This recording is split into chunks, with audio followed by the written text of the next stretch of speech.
This is a video for Physics 1607, Auburn University, fall of 2013. This is in your homework set for Chapter 3. This is problem 3.57. I should put that in there. And it was brought to my attention that this problem is a little bit more complex than the ones that I meant to assign. When I read through the problem, I either mischaracterized it or was looking at the wrong problem. So this problem is actually reasonably difficult. But I want you to see the process. You don't have to worry about a problem like this on your exam, I don't think, but I want you to see what happens here. So we're given that a rocket is launched from this building, which is 30 meters tall, and we're told that the acceleration in the y direction is just our standard minus g. But what makes this problem difficult is that the acceleration in the x direction is this beta t, and I've written down what beta is here.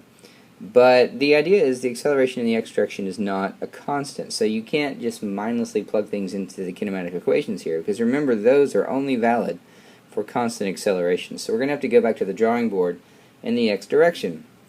However, we're obviously going to need a t, so I think a good step is to find the time that this rocket is going to be in the air, and for that you can use a kinematic equation, because in the y direction, which is going to govern that time, you just have a constant here, minus g. So if I write down my kinematic equation, or one of my kinematic equations, y final is equal to y initial plus v initial in the y direction times t minus 1/2 gt squared. And I've skipped the step of writing an a here and then noting that a equals minus g. So I think you're all familiar enough with that step where I can skip it and get rid of that. So what we have here is, if I set up a coordinate system where this point here is my y equals 0, and this point here is my y equals to 30 meters, then what I get here is y final is just 30 meters. Here, I'll write that in. Nope, sorry. Y final is 0 meters. Y initial is 30 meters.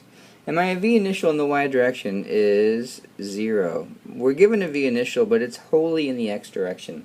So the idea is when you launch this thing, it's not moving down at that instant. An instant later, it begins to move down, but our initial velocity in the y direction, because we haven't launched this with an angle or anything, is going to be 0.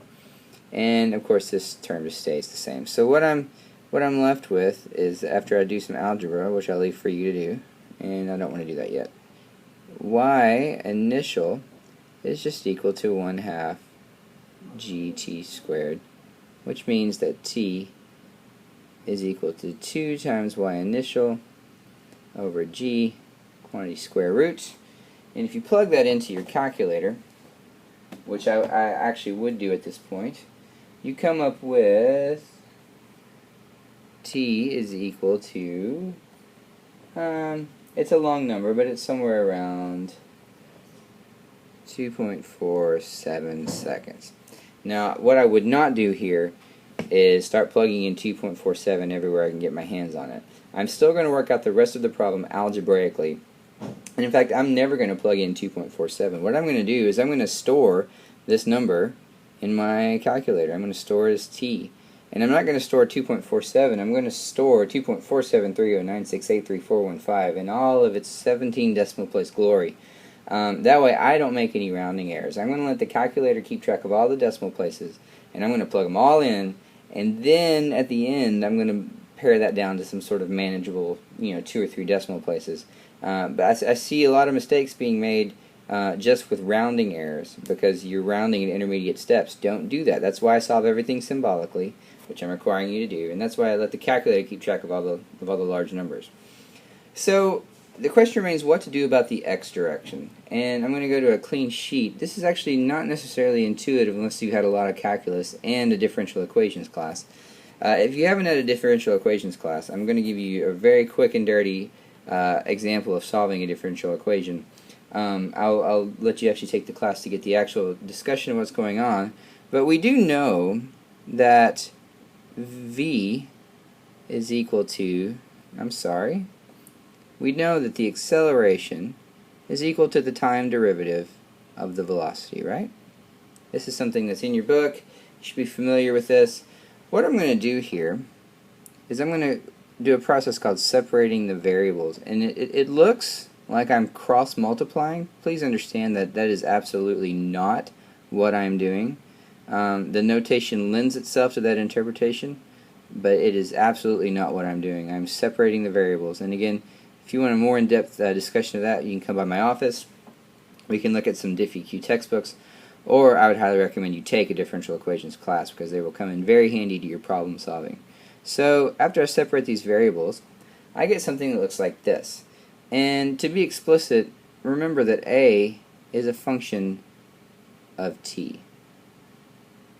Specifically, in this case, a is equal to beta t.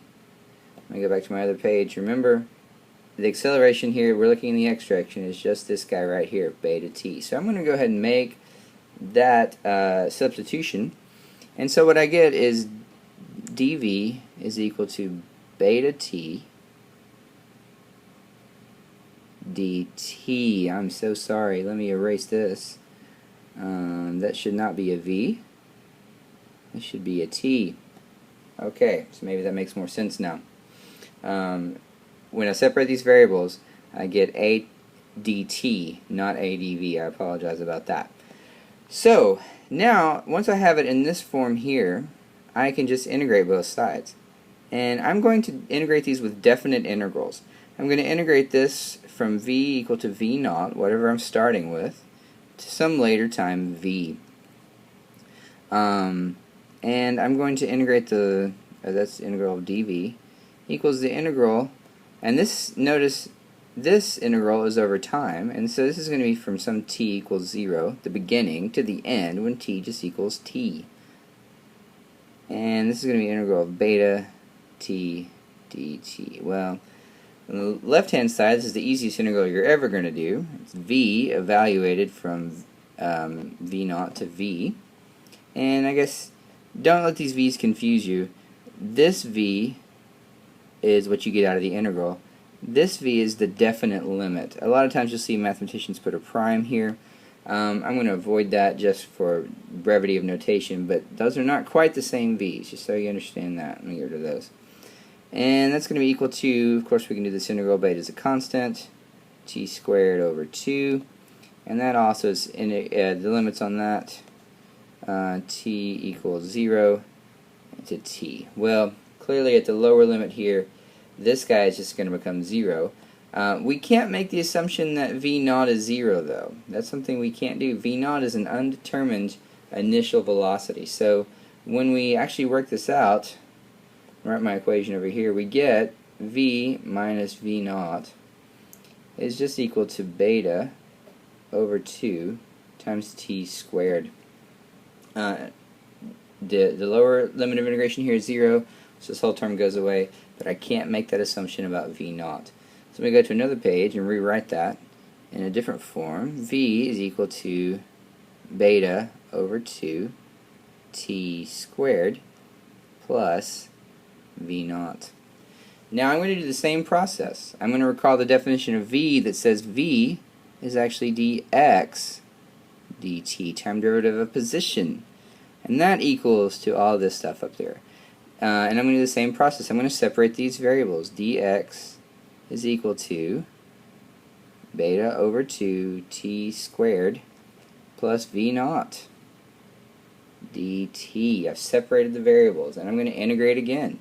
I'm going to integrate this side from some x equal to 0 to x at some later time. And I can do this step here because I can always set up my coordinate system to ensure that x is 0 when I begin. I can't do that for velocity, but I can definitely do it with position. I'm going to integrate this guy from some t equals 0 to some later time t. And what you're going to get out of that, again on the left hand side, easy integral, x, and the lower limit here is going to be 0, so I'm just going to get an x out of that, is equal to beta over 6 t cubed plus v naught t. And here, if I go back and I plug in my t, which is equal to 2.47 some odd seconds, if I go plug that in, I get the answer of, let me actually find it on my calculator. This means that x is 33.7 meters, which is the answer in the book. So it's more calculus than you're probably used to having to do. You won't have to worry about that on an exam for this class. But if you're going on to mechanical engineering or in physics, you definitely will see this again. So I want to call your attention to it. Alright, y'all have a good day.